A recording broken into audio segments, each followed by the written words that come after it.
Let me give you a little bit in the news. A lot of things happening this week. I'm going to start off with a category on the war, and let me tell you a couple things that have happened that you've already heard and you already recognize. Obviously, we know, and I want to fill you in the parts that our media is not telling you, okay? Because we're not being told everything. How many of you know that? And so I want to give you some of the things that are behind the scenes and some of the things that are happening, especially biblically, which I'll do. So I'm going to spend a little bit of time on this category of war, and I want to give you this picture, and I want you to look at that picture and look at the flag that's on top of that mosque. So you know a little bit about, and I'll get to that in a moment, you know a little bit about what's going on because they continually run it. And we know that the embassy was attacked. We know that there was an American that was killed. I'm tired of CNN calling him an American contractor. I think that's belittling it. He's an American that was killed. Also, we know that Soleimani was taken out by President Trump, and now we have Congress battling whether he should have war powers, and every president always has it, and so it's a real mess in American politics. But let me tell you what's happening with Iran, so you understand. I don't think you're being told the entire picture. They fired, of course, upon our Iraqi bases housing U.S. troops, and they've continued to fire Katyusha rockets on Baghdad. As a matter of fact, today they fired 2 more Russian rockets on Baghdad in the Green Zone. So Iran came out and fired those ballistic missiles, which were highly sensitive missiles that can hit a target anywhere they show them. They were showing their force, but they did something from Iran themselves. Most of the time, they're using proxies to start wars. They are proxies like Hezbollah and the Revolutionary Guard, and they're the ones that are doing the firing of rockets right now. So it's almost a puppet type of thing. Believe me, Iran is behind it, but they're using proxies so that they cannot start that. They won't escalate that war. President Trump came up and said a speech yesterday. How many got to hear it? One of the most classic speeches I've ever heard. He de-escalated everything with a show of power and a show of might, with the Joint Chiefs of Staff behind him, and pretty much laid the law down that they're never going to have a nuclear bomb, which thank God he said that, because that is a rogue nation. If they get a nuclear bomb, they're immediately going to fire it onto Tel Aviv. And so we know that. So let me give you the rest of the story that you haven't heard. For the first time ever, a blood red flag right there is being flown over the famous Jamkaran Mosque in the Iranian holy city of Qum. The hoisting of this flag was broadcast on Iranian state television, and it was obviously intended to send a message to Shiites all over the globe. Now, Shiites hate Sunnis. There are the 2 types of Muslims that are in the world. Shiites hate Sunnis. The only ones they hate more than Sunnis is they hate Americans and Israelis. But they hate each other. And there's a lot of reasons why they hate each other. Both Muslims, but they hate each other for a reason which we'll get to. So basically, Iran is run by Shiites. They're the aggressive ones. Sunnis are not really that aggressive. Sunnis are in Saudi Arabia, which explains why Iran attacked the oil fields in Saudi Arabia. And so basically there's an internal battle going there in the Middle East of the Muslims to begin with. So it says to send a message all over the globe. So precisely what was that message? Well, we are being told that according to the Shiite tradition, a red flag represents both blood spilled unjustly and a call for revenge. Red flags in Shiite tradition symbolize both blood spilled unjustly and serve as a call to avenge a person who's been slain. It is the first time in history that the red flag has been hoisted on top of the Jamkaran Mosque in the Iranian city, and comes after warnings of harsh retaliation against the U.S. Red flags have also been spotted flying at anti-U.S. demonstrations in Tehran over the past few days. Clearly, the Iranians want blood. They will never ever forgive us for killing Qasem Soleimani, and their faith requires that he be avenged. There is also a message inscribed on the blood red flag that is now flying above the Jamkaran Mosque, and apparently it is a reference to the death of the grandson of Muhammad, and this is where we get to Shiites and Sunnis. The flag is inscribed with these words: "Those who want to avenge the blood of Hussein," was hoisted above the mosque shrine for what local reports claimed was the first time in history, according to the Daily Mail. So the grandson of Muhammad, Hussein, was decapitated in AD 680 during the Second Islamic Civil War. Sunnis against Shiites. The reason why is they both claim a different genealogy towards Muhammad, and that's what they've been fighting for since 632 AD when Islam was formed. So go on a little bit further. Muslims were fighting over who was the proper successor to their prophet. The act was met with bloody retaliation from Muslims who considered Hussein's death unjust and sought to avenge him. Obviously, the Iranians are viewing this as something much bigger than simply extracting sufficient revenge for the death of a deeply loved national leader. Rather, they seem to be using this moment as a call to wage jihad war against all of the enemies of Shia Islam. Islam. And the fact that this flag was raised over this particular mosque is a very big deal. The Jamakaran Mosque is considered to be one of the holiest sites in Shia Islam, and it's also associated with the future reappearance of the Mahdi. In fact, as the flag was being hoisted, there was a direct reference to the Mahdi. As the flag was raised in Qum, the mosque speakers called, "O Allah, hasten your custodian's reappearance," a reference to the end times reappearance of the Mahdi. So Muslims believe they're living in the last days, just like you and I do. And they believe there's going to be a great world war. They probably will mention this a little bit. A great world war, and the Mahdi, the hidden Mahdi, will come back with Jesus, Isa, and he will put an end to that war, and he will establish Shia Islam as the world religion and have world peace. Now, in Iran today, most of the national leaders believe the 12th Imam, Muhammad al-Mahdi, was born in Iraq in 869 and never died. Just before Judgment Day, the Mahdi is supposed to reappear along with Jesus during a time of war and chaos, quote, to bring peace to the world and establish Islam as the ruling faith across the globe. It is also commonly believed that the Mahdi is coming very soon. It's apocalyptic. And so that explains why so many top Iranians seem to relish the thought that war could be coming. They need war to come first in order for the Mahdi to appear. And since the Mahdi is supposed to return during the coming apocalyptic war and establish Shia Islam as the faith of the entire planet, they aren't exactly too concerned about the threats that President Trump will make. So how many of you know that if we could stage a war, if we believed as Christians that Christ would come back if we started a war, how many of you know that we'd start a war because we want Christ back? This is their mindset. So it is so important to understand the mindset of these radical Shiites.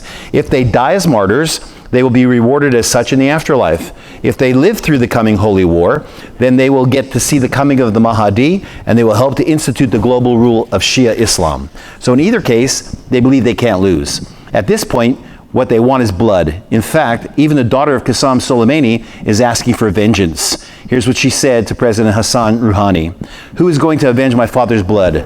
One of the commanders, or his daughter, said. In response, Rouhani promised her that everyone will take revenge and assured her as she wept, we will avenge his blood, don't you worry. There's no question that Iran is going to strike back, and the recent missile attacks on U.S. bases is surely just the start of something bigger, and it is. And I know Americans were all calm because they thought we're not going to war. We're not going to war, and I'm thankful we're not, but that doesn't mean Iran's not going to war. Iran's going to continue to go against us. When we signed the nuclear deal and gave them $150 billion, that same day in the streets of Tehran, they were shouting death to America. So they are not going to stop this. This is their rhetoric, and it's been that way for a long time. So Iran today pinpointed 35 key U.S. targets for revenge after its top general was assassinated, with America expecting retaliation within weeks. Hours later, rockets were fired near the U.S. Embassy in Baghdad and an air base housing American troops, according to the reports. Unfortunately, we didn't have to wait long for the violence to begin. In fact, the Green Zone in Baghdad had been targeted by rockets for 3 days now in a row, including today.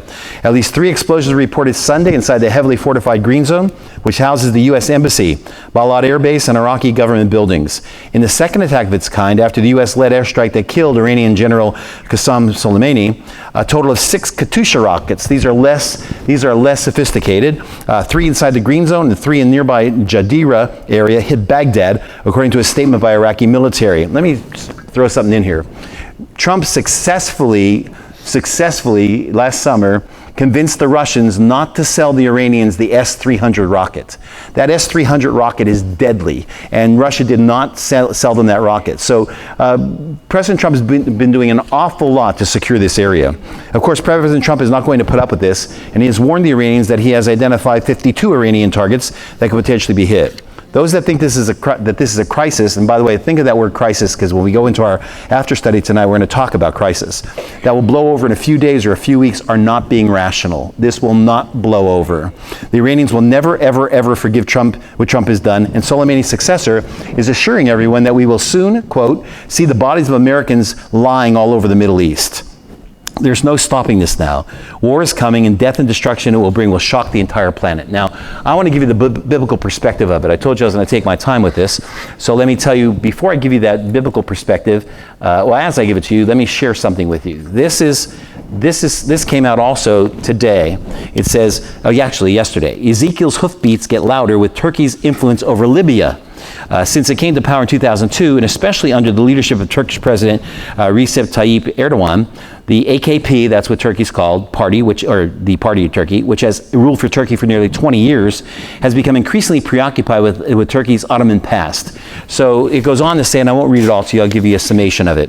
It goes on to say that Turkey is turning, they're Islamic, and they used to be westernized. I've told you before they still are part of NATO, North Atlantic Treaty Organization, formed after World War II to prevent Russian aggression from coming in. But now Turkey is aligned with Russia. And so Russia, if you remember in Scripture, is Gog and Magog. We also know that Turkey is Togarmah and Meshech. And so these are the ancient names for them. And what they're doing, what this article says right now, is that there's unrest in Libya. Libya is northern Africa. And in Libya, there's a lot of rulers that are over tribes. Well, Turkey has just had an alignment, a military alignment with Libya this past week. They've just signed an agreement to have military exercises with one of the leaders of one of these tribes. So what does that mean? Well, it means a lot because it's prophetic, it's prophecy. And this is what I want to show you tonight. So if you look over here, and I guess I don't have a pointer, so I'll show it to you. Come up to where it says Persia on this side. That's the ancient name. If you look over to the right, that's the name today, Iran and some of Iraq. Obviously, the borders are different, but that's the area. How many of you see where Persia is? All right, Persia is Iran and Iraq. Go up a little bit further, and you can see Magog, Rus, and Rosh.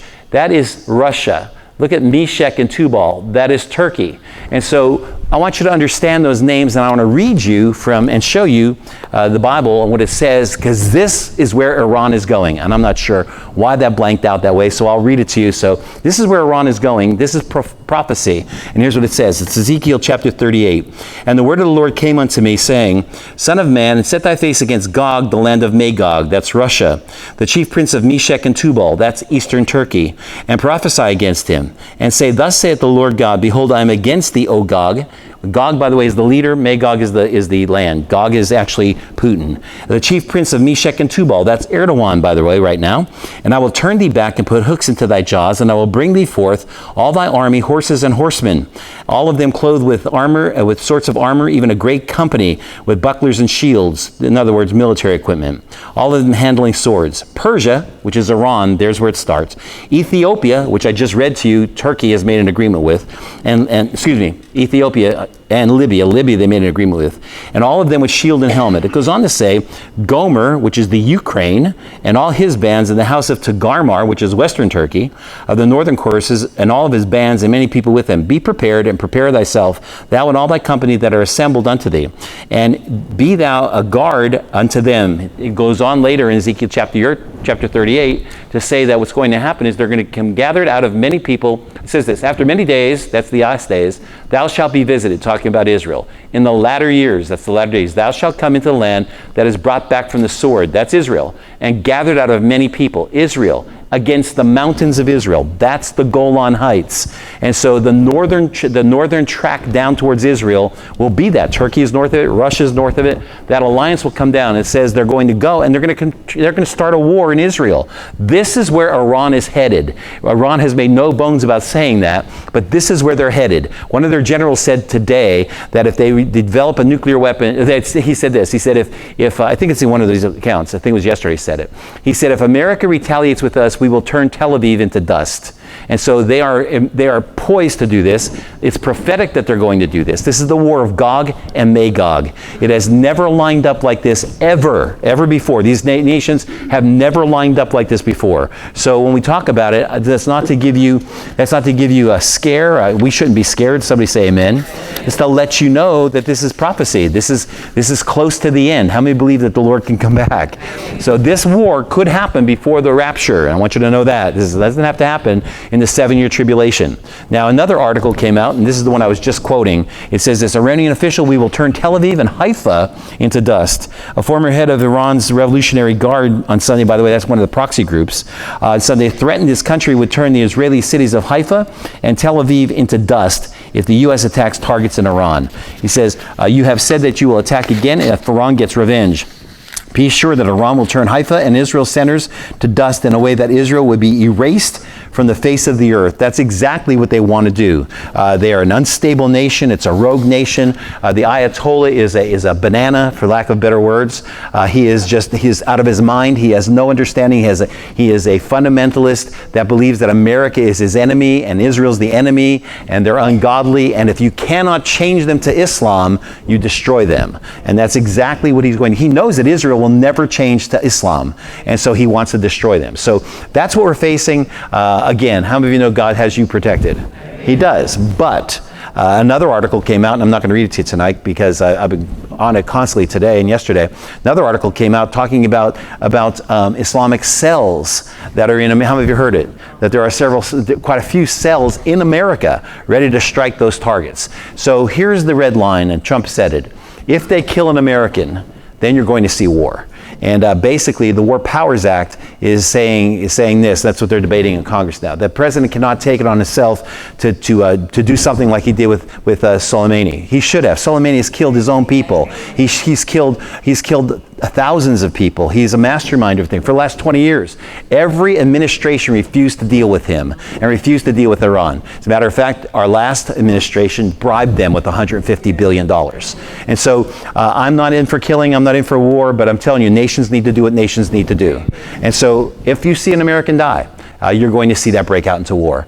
Now that does need Congress's approval, but it does not need their approval as a strike because every president has done it. How many remember Barack Obama and who? Osama bin Laden. Did he go to Congress? Absolutely not. And so no president has ever done that. Reagan didn't do it when he bombed Libya. So again, it's the Democrats muddying up the water. It's really a shame. We should be pulling together today. We should be defending a terrorist that is a murderer and was a demon. We should not be defending him.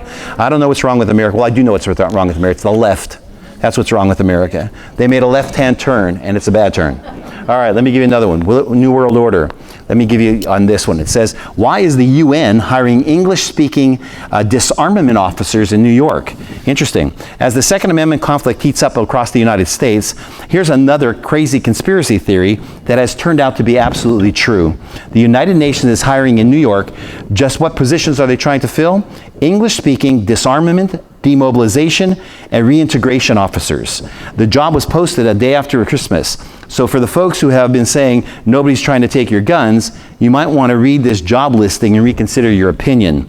Is this the response of the Virginia crisis? A member of the state Congress suggested the Governor Northam of Virginia could call up the National Guard to disarm residents of Virginia despite the wishes of local governments. Now, how many of you know that the states have certain rights, and the states have certain rights that shouldn't conflict with the Constitution. A state's rights cannot conflict with the Constitution. The Constitution says you have the right to bear arms, Second Amendment. Well, in Virginia, they want to take the guns away from citizens. So this is what they're saying. In response to that, at least one county has formed a militia, and others are expecting to spring up. Virginians appear to have no plans to give up their guns or register them. Many members of the law enforcement entities and the National Guard have said that they will not act on unconstitutional affairs. One has to wonder if this is why the UN is hiring disarmament officers. What's the job description? Well, it requires language fluency in English. So this is not going overseas. Several years of relevant experience in disarmament affairs, political analysis, or in national military or paramilitary service. And employees would answer to the Secretary General of the United Nations. As per the UN, here's some specifics about the job. Disarmament is the collection, documentation, control, and disposal of small arms, ammunition, explosives, and light and heavy weapons of combatants, and often also the civilian population. As well, the UN especially wants, anybody have any idea who they want to apply for this? Women. You know why? Because you'd be less likely to shoot a woman. I don't think they know gun lobbyists. Listen. In 2013, the U.S. signed the UN Arms Trade Treaty, but that signature was never ratified by the United Nations. Last April, President Trump officially withdrew from the International Gun Control Treaty because it's a treaty that wants to take citizens' guns away. Now, again, I am not pro killing anything. I want you to know that. But how many of you know that if that man wasn't in that church, when the person came down with his own gun, that there would have been a lot more people killed? How many know that? So you're not going to take guns away from criminals. You're going to take them away from law-abiding citizens. And so it's a big deal. The UN is pushing it quite a bit. I don't know if you watched this. I hope you didn't. But I'm going to tell you about it. Who made Hollywood icons moral authorities? How many, I'm not going to ask you if you watched it. How many know about the Oscars? You can admit it. If you know about the Oscars were presented last Sunday night. And Ricky Gervais, what was his name? Excuse me, Golden Globes. I'm wrong. Thank you. That's how to show you how much I watch it. The Golden Globes. Ricky Gervais. He is a comedian that lambasted everyone on that stage. He has a pretty foul mouth, but what I've read and what I've seen is that he's pretty much told them this. He said, we want you to get up, get your Oscar, don't talk about your woke. We don't want to hear what you have to say about any of your things, your bleeding things that you want to say about, and get off the stage. Actually say, get the blank off the stage. And their faces were aghast. Tom Hanks, they filled him constantly through this thing, and basically he was just mortified in some of the things he was saying, because he was taking down all of the actors. He was pulling them down to bring them where they were. And then he said, I don't really care, it's the last year I'm going to have, so it really doesn't matter. It's really pretty amazing. So in light of that, this article came out. Did you ever stop to wonder who granted moral authority to famous actors and actresses? Did you ever ask yourself why their opinion should carry extra weight? After all, it's one thing to be a certain person, such as a political leader, or an athlete, or a cancer survivor, and to speak from your experience. It's quite another thing to make believe you were that person. How does making believe qualify you to speak about anything? At the moment, Ricky Gervais's scathing takedown of woke Hollywood at the Golden Globes Sunday night is getting all the attention it deserves. And according to Ryan Saavedra, the reaction to Gervais's speech appeared to be overwhelmingly positive among people who do not work in the news, media, or entertainment industries. But Gervais's frontal assault on Hollywood hypocrisy begs a deeper question. We can admire their giftings. Some of them are incredibly gifted. I'm saying this, he's saying this, not Gervais. Directors and screenwriters and animators and others also use their skills to produce some amazing movies and shows. And it's fine to appreciate and respect what they do. At the same time, none of this qualifies them to be moral authorities, and we should pay no more attention to their opinions than to the opinions of our neighbor next door. In fact, to some degree, we should pay less attention to their opinions. That's because some of them are quite immorally personally, not to mention living in an elite, ultra-wealthy bubble. Some have deep personal issues, from emotional struggles to family breakdowns and more. Why should we say to them, please share your views with me on marriage and relationships and the meaning of life? Some Hollywood performers are seductresses, bearing their bodies for millions to see, becoming objects of lust and sexual fantasy. Should I question my pro-life values because they're pro-abortion? Should this matter to me? Others glorify violence in the most extreme forms imaginable, or should I say unimaginable. People are sliced up or shot up or chopped up. Eyes are ripped out or poked out or pulled out. Human beings created in the image of God are torn to pieces or blown to pieces, or tortured or maimed or slaughtered. Blood gushes on the screens as heads are torn off and limbs are detached, all for entertainment. And to keep our interest, the violence has become more intense, more graphic, and more repulsive. Yet the very actors that play these murderers' roles and the producers who fund these bloody pictures now want to lecture us about gun control or foreign policy. Seriously? To repeat, why on earth should we care? Since when does Hollywood get to preach morality? Actors at various points have been considered no better and often closely linked to prostitutes. Actually in France, in the turn of the century, they were considered the same as prostitutes. But when it comes to actors today, they're often exalted beyond all measure, as if they could really fly through the air, or really had supernatural powers, or really were equal to everyone they portrayed. The fact is, they're as human as the rest of us, and certainly just as flawed. And while we can appreciate the fine people who are in Hollywood and be thrilled to see a powerful, godly, moral witness that is emerging, let's stay real. Hollywood has made billions of dollars on immorality and violence, on mocking God and demeaning people of faith, on sending mixed and even perverted messages. It's time that Hollywood preached to itself. Perhaps Ricky Gervais will start a new trend. And perhaps we could pick up where he left off. Yes, you're a bunch of compromised hypocrites, but there's good news for you. Jesus died for people just like you. I love that article. It's a great article. All right, let me tell you about this. So for decades, people have been talking about Israel striking oil. They've been talking about it. We've had a bunch of companies from the United States pouring money into it, trying to strike oil in Israel. Know that if the Iranian crisis is happening in 1979, you and I would be in long gas lines. But America is oil independent. We are now exporting oil. We are one of the biggest oil producers on the planet. That's a far cry. I remember 1979. You remember the lines you had to stay in there, and the OPEC nations that stranglehold us. Well, that's not happening. So America is independent on its oil. It's self-sufficient. And so the amazing thing about this is that Israel, which imports all of their natural resources, their oil, is now going to become independent. The largest oil reserve is now flowing right off of the western coast of Israel. It's in the area that's called Asher. We use Old Testament Asher. It fulfills a prophecy that says Asher will dip his foot in oil. That's one of the rigs. Listen to it. The start of natural gas and oil flow from the Leviathan rig is a momentous achievement in the state of Israel. For the first time ever, a resource-poor country, they are resource-poor, can become an energy superpower. Now, think about that. I'm not going to read the rest of it. Think about it. It talks about the billions and billions that they're going to make. They're going to start exporting oil to Egypt and Jordan, which were their enemies a couple decades ago. Think about it. Why would God bless Israel and the United States with something that they're not dependent on for anybody else? Because God has his hand on Israel, and he will bless any nation that blesses Israel. Let me tell you about the stock market that happened. I know I'm going on and on.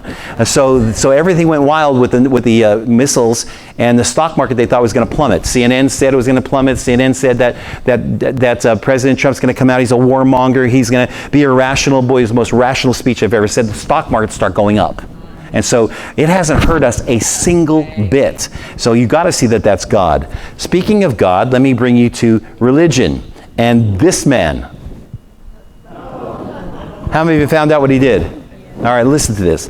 Pope Francis had a sharp encounter with a woman on New Year's Eve during a walkabout in St. Peter's Square. Pope Francis has apologized today for angrily slapping a woman's arm, slapping it away after she grabbed hold of his hand and pulled him towards her, saying he lost his patience and he had set a bad example. Remember, he's supposed to be the vicar of Christ. His unusual apology, now wait to hear his apology, it's very unusual, came as he used his first homily, his first sermon of the new year to, now get this, denounce violence against women. I'm not kidding you. I think the Pope speaks with a forked hat, to be honest with you. And so basically it's crazy. How many remember what I told you about Chick-fil-A? They stopped supporting some of the big groups, big Christian groups that were being bashed by the LGBT community, and basically they stopped supporting to millions of dollars. Well, this is a new article that came out, I think today. Late last year, Chick-fil-A ruffled feathers across the fruited plain when they announced that they would no longer provide charitable donations to the Fellowship of Christian Athletes and the Salvation Army. Sex and gender revolutionaries who are angered because the two renowned Christian ministries affirmed the biblical definition of marriage. So when Chick-fil-A made their decision public, many Christians accused the company of backing down to a bunch of militant LGBTQ bullies. And I wasn't fond of it, and I told you that. And I wasn't fond of Chick-fil-A. And I actually said about boycotting them, even though you may like their chicken. And in response, many of Chick-fil-A's staunchest supporters flew the coop. This is what Governor Mike Huckabee wrote in a letter to supporters. I now regret that I did it, and I have invited your participation, talking about backing Chick-fil-A. I wonder how long before they go ahead and open on Sundays. You might as well, or just change their name to Ichabod Chicken Sandwiches. American Family Association, one of the nation's top Christian ministries, launched a petition drive that generated more than 116,000 signatures. They wanted clarification on the company's giving habits. And the other day, American Family Association President Tim Wildman received a response from Chick-fil-A's chairman and CEO Dan Cathy. He said, "We inadvertently discredited several outstanding organizations that have effectively served communities for years," Mr. Cathy wrote in his correspondence. Wildman said that he welcomed the clarification. It appears that Mr. Cathy understands how many evangelical evangelicals perceived the company's decision, as he stated that these Christian groups were inadvertently discredited. The fact that Dan Cathy called these two Christian groups outstanding organizations will mean a lot to evangelicals, Wildman said. But the article goes on. However, American Family Association said they plan on keeping an eye on Chick-fil-A, especially since the company chose to stop sending money to the Salvation Army and instead funded the Covenant House, a pro-LGBT organization. So here's my take for you. You can do whatever you want. Obviously, you can eat wherever you want. I'm not going to be in your back seat, but I would like you to boycott Chick-fil-A. Why? Because we need to start standing up for something.